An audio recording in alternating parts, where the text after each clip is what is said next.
السلام علیکم ورحمۃ اللہ وبرکاتہ۔ خوش آمدید ایک ایمان فروز ویڈیو میں، جہاں ہم دین اسلام کی روشنی میں اپنی زندگی کو سنوارنے کی کوشش کرتے ہیں۔ آج ہم بات کریں گے اس حدیث نبوی صلی اللہ علیہ وآلہ وسلم کی، جسے امام بخاری رحمت اللہ نے اپنی شہرہ آفاق کتاب صحیح بخاری کی پہلی حدیث کے طور پر منتخب فرمایا۔ یہ حدیث نہ صرف دین کی بنیاد ہے بلکہ ہماری نیتوں کی اصلاح کے لیے ایک آئینہ بھی ہے۔ اعمال کا دارومدار نیتوں پر ہے، اور ہر انسان کو وہی کچھ ملتا ہے جس کی اس نے نیت کی ہوگی۔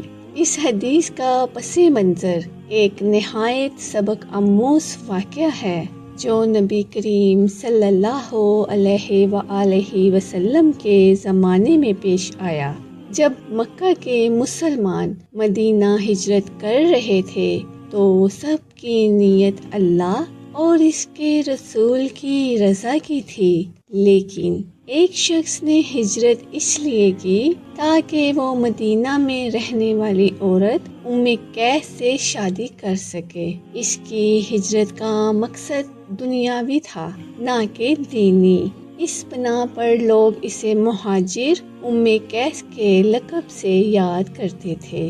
اس واقعے پر نبی کریم صلی اللہ علیہ وآلہ وسلم نے فرمایا، جس کی ہجرت اللہ اور اس کے رسول کے لیے ہو تو اس کی ہجرت اللہ اور اس کے رسول کے لیے ہی ہے، اور جس کی ہجرت دنیا یا کسی عورت کے لیے ہو تو اس کی ہجرت اسی کے لیے ہے جس کے لیے اس نے نیت کی تھی۔